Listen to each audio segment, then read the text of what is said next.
গল্পের শুরুটা হয় এমন এক রহস্যময় দ্বীপ দিয়ে, যা মানুষের নাগালের চেয়ে হাজার কিলোমিটার দূরে অবস্থিত ছিল, যেখানে আকাশ থেকে শুরু করে সমুদ্রের গভীরতা পর্যন্ত এমন সব ভয়ঙ্কর জীবের আতঙ্ক ছড়িয়েছিল, যারা চোখের পলক ফেলতেই যে কোনো মানুষের নাম নিশানা মুছে দিতে পারত। কিন্তু এই বিপদ সম্পর্কে পুরোপুরি অঘরি আমাদের মূল চরিত্র অ্যান এক সিনেমার শুটিংয়ের জন্য সরাসরি সেই রহস্যময় দ্বীপের দিকে এগিয়ে চলছিল। শুরুতে সবকিছু একদম স্বাভাবিক ছিল, কিন্তু যেই না তাদের জাহাজ দ্বীপের কাছাকাছি পৌঁছালো, তখনই তার রহস্যময় উপায়ে পথ হারিয়ে ফেলল। কেউ বুঝতে পারছিল না জাহাজ শেষ পর্যন্ত কোন দিকে যাচ্ছে। ঠিক তখনই হঠাৎ চারপাশে ঘন কুয়াশা ছেয়ে গেল। অবস্থা এতটাই খারাপ হয়ে গেল যে জাহাজের কম্পাসও কাজ করা বন্ধ করে দিল।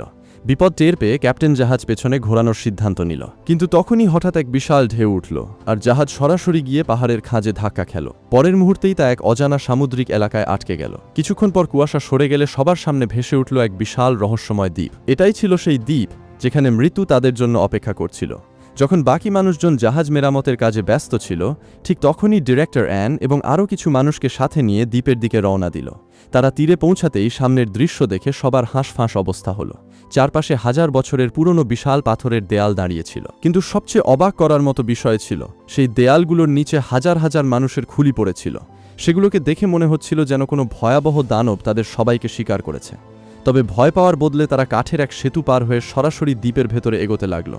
তারা যখনই এক বিশাল দরজা পার হলো, হঠাৎ একটা ছোট বাচ্চা তাদের সামনে চলে আসলো। সে ক্রমাগত ইশারায় তাদের সেখান থেকে ফিরে যেতে বলছিল, কিন্তু ডিরেক্টর তার এই সতর্ক বার্তাকে ভুল বুঝল। তার মনে হলো বাচ্চাটা ক্ষুধার্ত, তাই সে হাসি মুখে তাকে চকোলেট দিতে গেল। কিন্তু তখনই হঠাৎ বাচ্চাটা তার হাতে সজোরে কামড়ে দিল। ডিরেক্টর রেগে গিয়ে ঘুরে কিছু করতে যাবে, ঠিক তখনই তার নজর চারপাশে লুকিয়ে থাকা আদিবাসীদের ওপর পড়ল। অবাক করার বিষয় ছিল তাদের মুখেও ভয় স্পষ্ট দেখা যাচ্ছিল। ডিরেক্টর সাথে সাথে সবাইকে শান্ত থাকার জন্য বলল, কিন্তু পরের মুহূর্তেই একটা বল্লম এসে তার এক সঙ্গীর বুক ফুঁড়ে বের হয়ে গেল।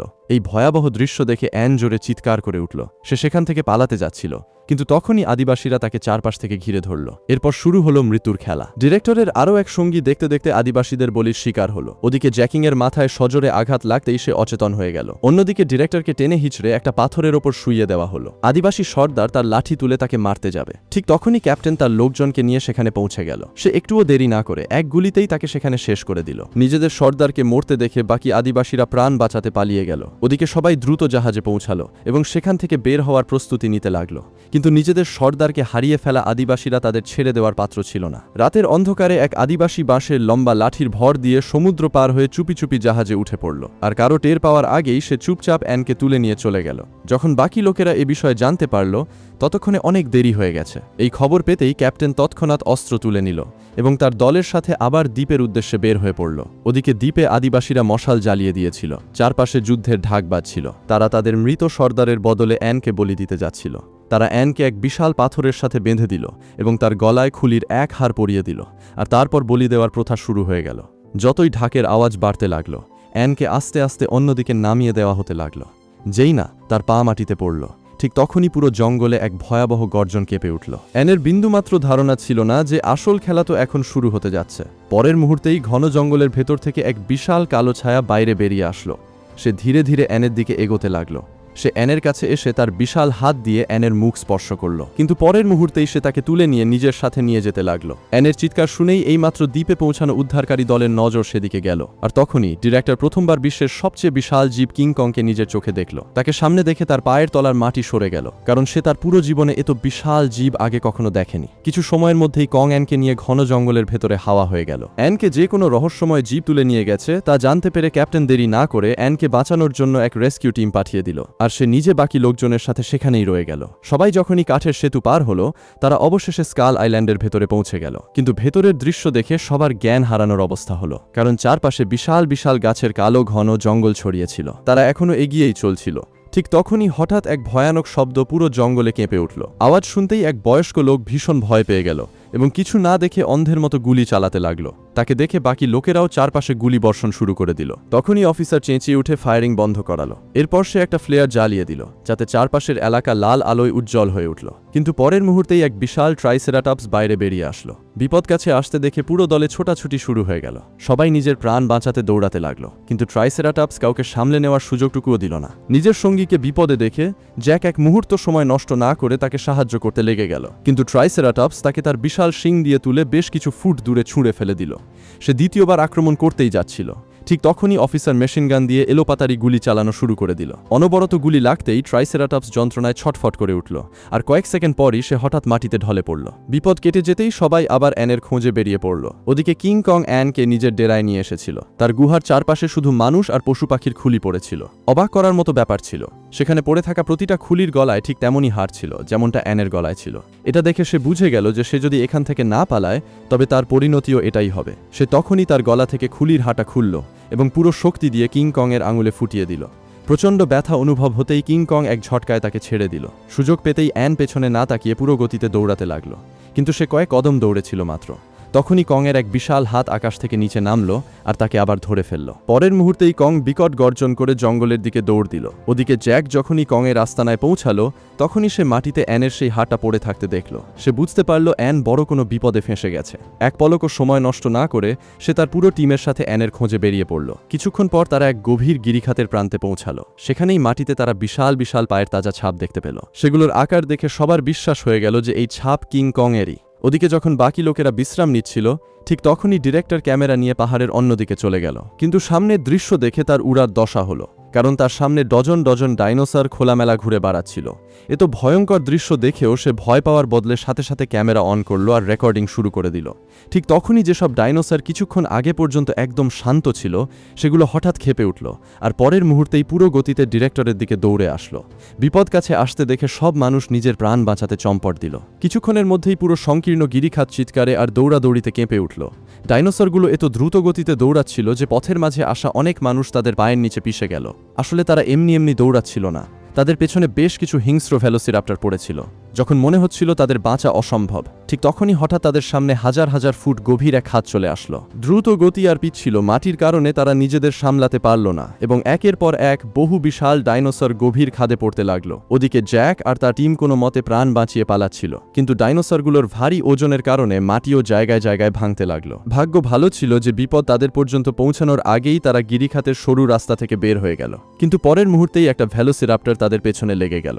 জ্যাকের এক সঙ্গী দেরি না করে তার ওপর উপর্যুপরি গুলি চালানো শুরু করলো। গুলি লাগতেই ভেলোসিরাপ্টর তো মারা গেল, কিন্তু তার সাথে পেছনে দৌড়াতে থাকা এক বিশাল ডাইনোসরও সেখানে আছড়ে পড়ল। সে পড়ে যেতেই পেছনে দৌড়াতে থাকা আরও অনেক ডাইনোসর একে অপরের সাথে ধাক্কা খেয়ে একে একে মাটিতে পড়তে লাগলো। কয়েক সেকেন্ডের জন্য পুরো গিরিখাতে নীরবতা ছেয়ে গেল। কিন্তু আসল বিপদ এখনও বাকি ছিল, কারণ বাকি বেঁচে থাকা ভেলোসিরাপ্টরগুলো এখন সরাসরি জ্যাকের দলের পেছনে পড়ে গিয়েছিল। প্রাণ বাঁচানোর জন্য সবাই পুরো শক্তি দিয়ে উঁচু পাহাড়ে চড়তে লাগলো। কিন্তু এর মাঝেই এক বয়স্ক ক্যামেরাম্যান ওপরে উঠতে পারল না। তাকে আটকে থাকতে দেখে ডিরেক্টর এক মুহূর্ত সময় নষ্ট না করে তার সাহায্যের জন্য ছুটে গেল। সে তার ট্রাইব নিচে বাড়িয়ে দিল আর তাকে ওপরে টানার চেষ্টা করতে লাগলো, কিন্তু ততক্ষণে অনেক দেরি হয়ে গিয়েছিল। একটা ভেলোসিরাপ্টর চোখের পলকে তার কাছে পৌঁছালো, তার গোড়ালি নিজের চোয়ালে চেপে ধরল আর তাকে টেনে হিচড়ে জঙ্গলের দিকে নিয়ে গেল। এই ভয়ঙ্কর দৃশ্য দেখে বাকি লোকেরা না থেমে গিরিখাতের দিকে দৌড় দিল, কিন্তু এই মর্মান্তিক দুর্ঘটনার পর অনেক মানুষের মনোবল পুরোপুরি ভেঙে গেল। সবশেষে তাদের মধ্যে থেকে অর্ধেক লোক সেখান থেকেই ফিরে গেল, কিন্তু বাকি লোকেরা হার মানল না। তারা এগিয়ে যেতে লাগলো এবং শীঘ্রই এক বিশাল জলার প্রান্তে পৌঁছালো। সামনে এগোনোর অন্য কোনো রাস্তা ছিল না, তাই সবাই ভেলায় সওয়ার হয়ে জলার পার হতে লাগলো। কিন্তু মাঝপথে হঠাৎ অদ্ভুত দেখতে কিছু মাছ পানি থেকে বের হয়ে ভেলায় চড়তে লাগলো। নাবিকরা দেরি না করে কাঠ দিয়ে পেটাতে পেটাতে সেগুলোকে আবার পানিতে ফেলে দিতে লাগলো। ভালো ব্যাপার ছিল যে সেই মাছগুলো খুব একটা বড় ছিল না, তাই সেগুলোকে আটকানো সহজ ছিল। কিন্তু পরের মুহূর্তেই সেই সব মাছ হঠাৎ ভয় পেয়ে চারপাশে ছুটতে লাগলো। সেগুলোকে দেখে পরিষ্কার বোঝা যাচ্ছিল যে পানির নিচে অন্য কোনো ভয়ঙ্কর শিকারী উপস্থিত আছে। পরের মুহূর্তেই গভীর পানি থেকে এক বিশাল কালো ছায়া ভেসে উঠল। তার জোরদার আক্রমণে ভেলার মাঝের অংশ আলাদা হয়ে গেল আর সেখানে বসে থাকা সব মানুষ পানিতে পড়ে গেল। ওদিকে জ্যাকও নিজের সাথে বাঁধা ভারী বাক্সের কারণে দ্রুত পানির নিচে ডুবতে লাগলো। তখনই সে পেছনে ঘুরে দেখল সেই বিশাল সামুদ্রিক দানব সরাসরি তার দিকেই ধেয়ে আসছে। জ্যাক সাথে সাথে হাত নেড়ে তার সঙ্গীকে ওপরে আসতে বারণ করল, কিন্তু সে তার এই সতর্কবার্তা বুঝতে পারল না। আর পরের মুহূর্তেই সেই বিশাল সামুদ্রিক দানব তাকে এক নিমেষেই গিলে ফেলল। সুযোগ পেতেই জ্যাক দ্রুত সেখান থেকে বের হতে লাগলো, কিন্তু সামুদ্রিক দানবটা তৎক্ষণাৎ দিক বদলালো এবং পুরো গতিতে তার দিকে ঝাঁপিয়ে পড়ল। শেষ মুহূর্তে জ্যাক গাছের মোটা শিকড়ের মাঝে লুকিয়ে পড়ল, ফলে বিশাল দানবটা সেখানেই আটকে গেল আর জ্যাকের প্রাণ অল্পের জন্য বেঁচে গেল। এই সুযোগ কাজে লাগিয়ে সে নিজেকে বাক্স থেকে মুক্ত করল এবং দ্রুত পানির উপরিভাগে পৌঁছে গেল। অন্যদিকে বাকি লোকেরা এখনও পানিতে জীবন আর মৃত্যুর লড়াই লড়ছিল। এক সঙ্গী কোনো মতে ক্যামেরা সামলে পানিতে সাঁতার কাটছিল।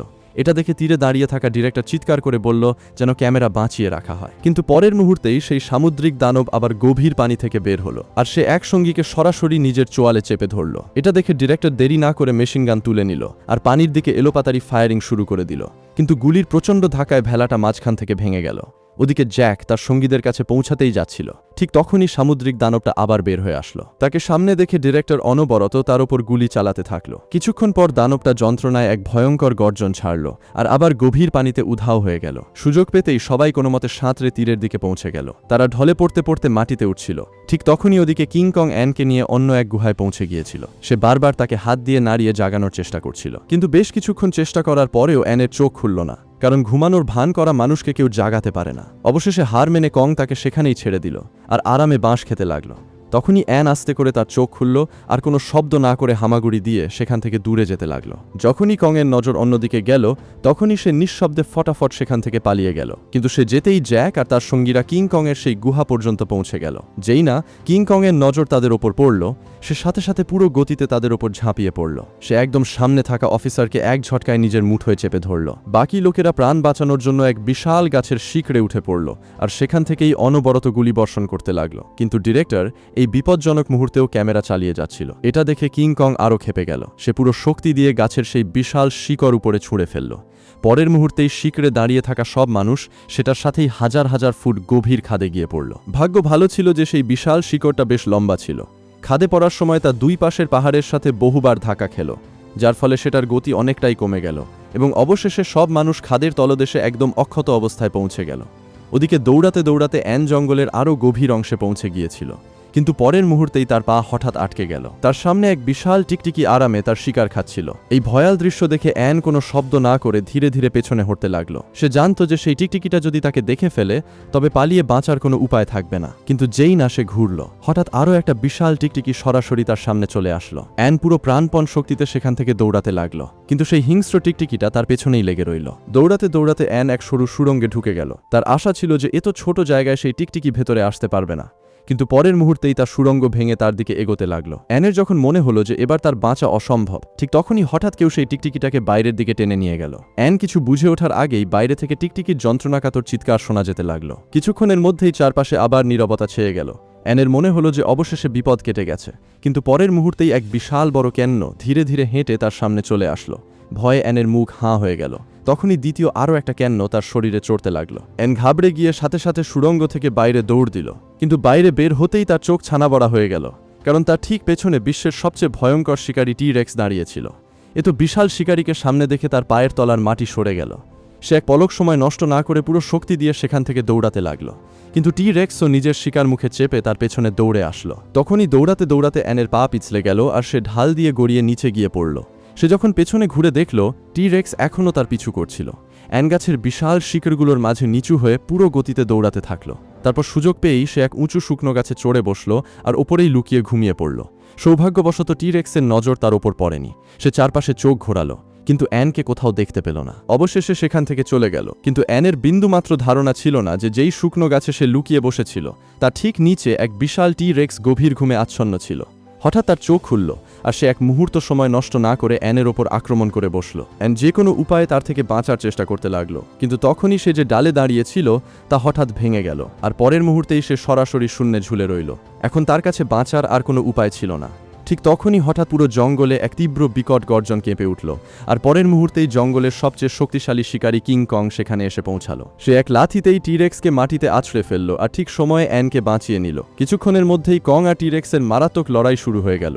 এক হাতে কং অ্যানকে শক্ত করে ধরে রেখেছিল, অন্যদিকে দ্বিতীয় হাত দিয়ে সে অনবরত শত্রুর ওপর হামলা চালিয়ে যাচ্ছিল। তখনই দ্বিতীয় টি-রেক্সও পেছন থেকে পা টিপে টিপে ফিরে আসলো। কং সামলে উঠতেও পারেনি। ঠিক তখনই দ্বিতীয় টি-রেক্স তার বাহুতে আক্রমণ করে বসল। এই আঘাতে কং যন্ত্রণায় ছটফট করে উঠল। রাগে সে এক ঘুষি মারল আর দুটো টি-রেক্স ধপাস করে মাটিতে পড়ে গেল। কিন্তু লড়াই এখনও শেষ হয়নি। কয়েক সেকেন্ড পরই দুটো টি-রেক্স আবার দাঁড়িয়ে গেল। কং আবার লড়াইয়ের জন্য প্রস্তুত হচ্ছিল মাত্র। ঠিক তখনই হঠাৎ পেছন থেকে এক তৃতীয় ডাইনোসর তার উপর হামলা করে বসল। সুযোগ পেতেই বাকি দুটো টি-রেক্সও তার উপর ঝাঁপিয়ে পড়ল। এখন কং একসাথে তিনটি টি-রেক্সের সাথে লড়ছিল। পরিস্থিতি এতটাই বিগড়ে গেল যে তিনটাকে সামলানোই কঠিন হয়ে পড়ল। তখনই কং পাশে পড়ে থাকা এক বিশাল পাথর তুলল আর পুরো শক্তি দিয়ে এক ডাইনোসরের মাথায় মারল। লড়তে লড়তে চারজনই খাদের প্রান্তে পৌঁছে গেল, কিন্তু তখনই হঠাৎ হওয়া ধাক্কায় কং এক ডাইনোসরের সাথে সরাসরি খাদের প্রান্ত থেকে নিচে ঝুলে গেল। তবুও সে চালাকি দেখিয়ে ওপরে দাঁড়িয়ে থাকা অন্য ডাইনোসরকেও নিচে টেনে নিল, কিন্তু পরের মুহূর্তেই সেই ডাইনোসর হঠাৎ কংয়ের পায়ে সজোরে কামড়ে দিল। ব্যথার চোটে কংয়ের হাত ফসকে গেল আর সে ডাইনোসরের সাথে সরাসরি খাদে ছড়িয়ে থাকা লতাপাতায় গিয়ে ঝুলল। অ্যানও তার সাথে সেখানেই ঝুলে রইল। তখনই পাশে আটকে থাকা ডাইনোসর দুলতে দুলতে দ্রুত অ্যানের দিকে এগোতে লাগল। সে মাত্র কয়েক মুহূর্ত দূরে ছিল, কিন্তু সে অ্যান পর্যন্ত পৌঁছানোর আগেই কং পুরো শক্তি দিয়ে ওপরে উঠল আর শেষ মুহূর্তে তাকে ল্যাজ ধরে টেনে নিচে নামিয়ে দিল। পরের মুহূর্তেই ডাইনোসর আর অ্যান দুজনই নিচে পানিতে গিয়ে পড়ল। মাটিতে পড়তেই ডাইনোসর আবার দাঁড়িয়ে পড়ল আর সময় নষ্ট না করে আবার অ্যানের পেছনে লেগে গেল। এখন অ্যানের কাছে বাঁচার কোনো পথ ছিল না, কিন্তু ঠিক সেই সময়ই কিং কং আকাশ থেকে লাফিয়ে নিচে নামলো আর সরাসরি অ্যানের সামনে এসে দাঁড়িয়ে গেল। এটা দেখে অ্যান স্বস্তির নিঃশ্বাস ফেলল আর সাথে সাথে কংয়ের পেছনে গিয়ে লুকিয়ে পড়ল। এখান থেকেই পুরো সিনেমার সবচেয়ে ভয়ঙ্কর লড়াই শুরু হলো। হঠাৎ কিং কং পুরো শক্তি দিয়ে ডাইনোসরের ওপর ঝাঁপিয়ে পড়ল। সে প্রথমে তার জিভ ধরে সজোরে টান দিল, তারপর তাকে উল্টে পুরো শক্তি দিয়ে মাটিতে আছাড় মারল। পরের মুহূর্তেই কং দুই হাত দিয়ে তার চোয়াল শক্ত করে ধরল আর এক ঝটকায় তার চোয়াল মাঝখান থেকে ফেরে ফেলল। আর এরই সাথে কিং কং আরও একবার প্রমাণ করে দিল যে আসল রাজা সেই। এরপর কং অ্যানকে নিজের কাঁধে বসিয়ে সরাসরি তার গুহায় নিয়ে গেল। গুহার ভেতরে এক কোণে তার নিজের প্রজাতিরই এক বিশাল কঙ্কাল পড়েছিল। তা দেখতেই কংয়ের মুখে বিষাদের ছায়া নেমে আসলো, কারণ এই পুরো পৃথিবীতে সে তার প্রজাতির একমাত্র জীবিত সদস্য বেঁচে ছিল। বছরের পর বছর ধরে সে এই দ্বীপে একদম একা ছিল, কিন্তু অ্যান আসার পর প্রথমবার সে নিজের কারো সঙ্গ পেল। হয়তো এই কারণেই কিং কং প্রতিবার নিজের প্রাণ ঝুঁকিতে ফেলে অ্যানকে বাঁচাচ্ছিল। কিছুক্ষণ পর দুজনে দ্বীপের সবচেয়ে উঁচু চূড়ায় গিয়ে বসল আর সেখানে বসে সুন্দর সন্ধ্যার দৃশ্য দেখতে লাগলো। শীঘ্রই রাত হয়ে গেল। অ্যান ধীরে ধীরে কংয়ের কোলে ঘুমিয়ে পড়ল আর কংও হাই তুলে ঝিমাতে লাগলো। তখনই কাছের বাদুড়দের গুহায় হঠাৎ তোলপাড় শুরু হলো, যেন তারা কোনো অপরিচিত মানুষের সারা শব্দ পেয়ে গেছে। আসলে সে ছিল জ্যাক, যে নিজের প্রাণ বাজি রেখে যে কোনো উপায়ে সেখানে পৌঁছে গিয়েছিল। সে ধীরে ধীরে হামাগুড়ি দিয়ে অ্যানের কাছে পৌঁছালো আর চুপচাপ তাকে জাগিয়ে দিল। জ্যাককে সামনে দেখে অ্যান শকড হয়ে গেল। তার বিশ্বাসই হচ্ছিল না যে সে একা এখানে পৌঁছে গেছে। অবশেষে অ্যান জ্যাকের সাথে মানুষের পৃথিবীতে ফিরে যাওয়ার সিদ্ধান্ত নিয়ে নিল, কিন্তু তখনই হঠাৎ কংয়ের চোখ খুলে গেল। জ্যাককে দেখতেই কংয়ের সেই লোকটার কথা মনে পড়ে গেল যে আগে তার ওপর গুলি চালিয়েছিল। হঠাৎ রাগে কং সরাসরি জ্যাকের ওপর ঝাঁপিয়ে পড়ল। এই তুলকালাম কাণ্ডে গুহায় থাকা হাজার হাজার বাদুড় খেপে উঠল আর সরাসরি কংয়ের ওপর আক্রমণ করে বসল। এই সুযোগ কাজে লাগিয়ে জ্যাক আর অ্যানলতার সাহায্যে খাদ থেকে নিচে নামতে লাগল, কিন্তু তখনই কংয়ের নজর তাদের ওপর পড়ে গেল। সে সাথে সাথে লতা ওপরে টানতে লাগল। বিপদ বুঝে জ্যাক পাশে উঠতে থাকা এক বিশাল বাদুড়কে ধরে ফেলল আর দুজনই সেটাতে ঝুলে কংয়ের থেকে অনেক দূরে চলে গেল। এরপর তারা নদীতে ঝাঁপ দিল আর যে কোনো উপায়ে নিজের প্রাণ বাঁচাতে সক্ষম হলো। বাকি লোকজনের সাথে দেখা হতেই তারা জানতে পারল যে সবাই কংকে ধরার প্রস্তুতি নিচ্ছে। ওদিকে অ্যানকে ফের পাওয়ার জন্য কংও নিজের প্রাণ বাজি রেখে সেখানে পৌঁছে গেল। তখনই ক্যাপ্টেনের ইশারায় সব মানুষ তার উপর বিশাল নোঙর আর ভারী লোহার শিকল ছুঁড়ে মারল।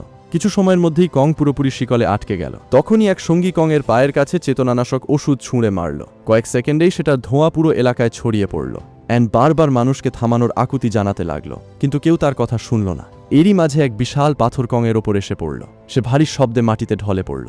এখন চেতনানাশক ওষুধও তার প্রভাব দেখাতে শুরু করেছিল। কং ব্যথায় ছটফট করে গর্জন করতে লাগলো আর পুরো শক্তি দিয়ে ওঠার চেষ্টা করতে থাকলো, কিন্তু তার শরীর ধীরে ধীরে হার মানছিল। ওদিকে ক্যাপ্টেন আবার আক্রমণ করতে যাচ্ছিল।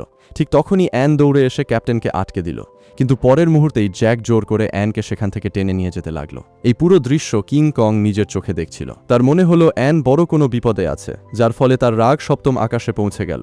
পরের মুহূর্তেই কিং কং তার পুরো শক্তি প্রয়োগ করে দড়ি ছিঁড়ে ফেলল। সে গর্জন করে সরাসরি ভিড়ের ওপর ঝাঁপিয়ে পড়ল। সব মানুষ প্রাণ বাঁচানোর জন্য ঘাবড়ে নৌকার দিকে দৌড়াতে লাগলো, কিন্তু কিং কং এখন কাউকে ছেড়ে দেওয়ার মেজাজে ছিল না। সে তাদের তাড়া করে সমুদ্রের তীর পর্যন্ত পৌঁছে গেল। ঠিক সেই সময়ই শেষ নৌকা তীর থেকে বের হচ্ছিল। তখনই কিং কং এক ঝটকায় তা তুলে পাশের পাহাড়ে আছড়ে মারল। এখন দুটোর মধ্যে মাত্র একটা জাহাজ বাকি ছিল। তখনই ক্যাপ্টেন তার হারপুন গান তুলল আর নিশানা করে ফায়ার করে দিল। বিশাল হারপুন সরাসরি কিং কং এর উরুতে গেঁথে গেল। যন্ত্রণায় তার গর্জন পুরো দ্বীপে কেঁপে উঠল, কিন্তু এত আঘাত পাওয়ার পরেও সে থামতে প্রস্তুত ছিল না। সে খুঁড়িয়ে খুঁড়িয়ে এক এক কদম জাহাজের দিকে বাড়াতে থাকলো, কারণ সে শুধু অ্যানকে নিজের কাছে ফিরিয়ে আনতে চেয়েছিল। এই সুযোগ কাজে লাগিয়ে ডিরেক্টর চেতনানাশকের শেষ শিশি কংয়ের দিকে ছুঁড়ে মারল। শিশি সরাসরি তার মুখে গিয়ে আঘাত করল আর ওষুধ সাথে সাথে কাজ শুরু করে দিল। কিছুক্ষণের মধ্যেই তার দৃষ্টি ঝাপসা হতে লাগলো। তবুও সে শেষবারের মতো তার হাত বাড়ালো, যেন সে অ্যানকে স্পর্শ করতে চায়, কিন্তু এখন তার শরীর হার মেনেছিল। অল্প সময়ের মধ্যেই কিং কং অচেতন হয়ে সেখানেই ঢলে পড়ল। কিছু সময় পর ডিরেক্টর কিং কংকে বিশ্বের সামনে তুলে ধরার জন্য এক গ্র্যান্ড শো শুরু করল। সেই জীবিত প্রাগৈতিহাসিক পশুকে দেখার জন্য থিয়েটার পুরোপুরি কানায় কানায় ভরে গেল। যেই না পর্দা উঠল, ভারী লোহার শিকলে বাঁধা কিং কং সবার সামনে চলে আসলো। এখন তার চোখ থেকে আশা হারিয়ে গিয়েছিল, সে অসহায় আর ভাঙা মন নিয়ে দাঁড়িয়েছিল, কিন্তু ডিরেক্টর তার কষ্টকেও তমাশা বানিয়ে দিল। সে স্টেজে স্কাল আইল্যান্ডের সেই বলির দৃশ্য আবার তৈরি করল, আর এক মেয়েকে ঠিক সেভাবেই কিং কং এর সামনে এনে দাঁড় করিয়ে দিল। কিন্তু কিং কং তাকে দেখে ভুল বুঝে বসল। তার মনে হলো যে সে অ্যান, তবে সে যখনই খেয়াল করে তার মুখ দেখল, তখনই তার পরিষ্কার মনে হলো যে তার সাথে প্রতারণা করা হয়েছে। পরের মুহূর্তেই তার রাগ জ্বলে উঠল। সে এক ঝটকায় তার শিকল ভেঙে ফেলল আর সেই মেয়েটিকে তুলে নিজের সামনে নিয়ে আসলো। কিন্তু যখন সে নিশ্চিত হয়ে গেল যে সে অ্যান নয়, তখনই সে রাগে তাকে একপাশে ছুঁড়ে ফেলে দিল। পরের মুহূর্তেই কিং কং পুরো থিয়েটারে হুলস্থুল বাঁধিয়ে দিল। চারপাশে ছোটাছুটি শুরু হয়ে গেল, আর মানুষ চিৎকার করতে করতে বাইরের দিকে দৌড়াতে লাগল। এর মাঝেই তার নজর জ্যাকের ওপর পড়ল। জ্যাককে দেখতেই কং রাগে বেসামাল হয়ে গেল। সে পুরো শক্তি দিয়ে তার দিকে দৌড়ে আসলো। জ্যাক কোনো মতে বাঁচতে বাঁচতে বাইরে বের হয়ে আসলো, কিন্তু কংও সাথে সাথে তার পেছনে বাইরে পৌঁছে গেল। এখন তার নজর শুধু অ্যানকে খুঁজছিল। পথে সে যত সোনালি চুলের মেয়ে দেখতে পেল, সে একে একে সবাইকে তুলে খেয়াল করে দেখতে লাগলো, কিন্তু তাদের মধ্যে কেউ অ্যান ছিল না। কিছুক্ষণের মধ্যেই পুরো শহর আতঙ্কে ডুবে গেল। তখনই ঘন কুয়াশার মাঝে সে এক চেনা মুখ দেখতে পেল। সে যখন ভালো করে দেখল, জানা গেল যে সে অ্যান ছিল। তাকে দেখতেই কিং কং এর চোখ পলকের জন্য নরম হয়ে গেল। তার সব রাগ শান্ত হয়ে গেল। ওদিকে অ্যানের চোখ থেকেও জল পড়তে লাগলো। কিং কং খুব ভালোবেসে তাকে নিজের হাতের তালুতে তুলল আর চুপচাপ তাকে দেখতে লাগলো। সেই মুহূর্তটা শুধু তাদের দুজনের ছিল।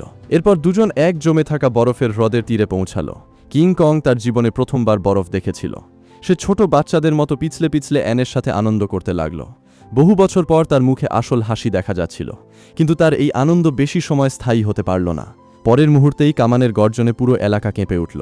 আসলে আমেরিকান আর্মি ঘটনাস্থলে পৌঁছে গিয়েছিল। তারা দেরি না করে কিং কং এর ওপর চারপাশ থেকে হামলা চালিয়ে দিল। কিং কং সাথে সাথে অ্যানকে নিয়ে দ্রুত সেখান থেকে বের হয়ে গেল। বেশ কিছুক্ষণ দৌড়ানোর পর সে এম্পায়ার স্টেট বিল্ডিংয়ের সবচেয়ে উঁচু চূড়ায় চড়ে বসল। কিছুক্ষণের মধ্যেই সকাল হয়ে গেল। উদিত সূর্যের সোনালি আলো কং আর অ্যানের ওপর ছড়িয়ে পড়ল। এক মুহূর্তের জন্য মনে হলো যেন তারা আবার স্কাল আইল্যান্ডের সেই শান্ত জগতে ফিরে এসেছে। কিন্তু এই শান্তি বেশি সময় থাকতে পারল না, কারণ তখনই যুদ্ধবিমান আকাশে চক্কর কাটতে কাটতে সেখানে পৌঁছে গেল। সেগুলো কিং কং এর চারপাশে ঘুরতে লাগলো। বিপদ টের পেয়েই কিং কং অ্যানকে এক নিরাপদ জায়গায় বসিয়ে দিল আর নিজে একা টাওয়ারের সবচেয়ে উঁচু চূড়ায় চড়ে যুদ্ধবিমানগুলোর মুখোমুখি হতে লাগলো। কিন্তু কিছু সময়ের মধ্যেই বিমানগুলো তার উপর গুলির বৃষ্টি শুরু করে দিল। গুলি লাগতেই তার শরীর থেকে প্রচুর পরিমাণে রক্ত বইতে লাগলো। যখন গুলির বৃষ্টি আরও তেজ হয়ে গেল, তখনই কিং কং হঠাৎ লাফিয়ে এক যুদ্ধ বিমানের ওপর আক্রমণ করে বসল। কিন্তু ঠিক সেই সময়েই দ্বিতীয় বিমান সরাসরি তার দিকে ধেয়ে আসলো। কং চটপটে হয়ে পাশে লাফ দিল আর যে কোনো উপায়ে টাওয়ারের দেয়াল ধরে ফেলল। তবুও বাকি যুদ্ধ বিমানগুলোর গুলি অনবরত তার শরীর ফুঁড়ে যেতে লাগলো।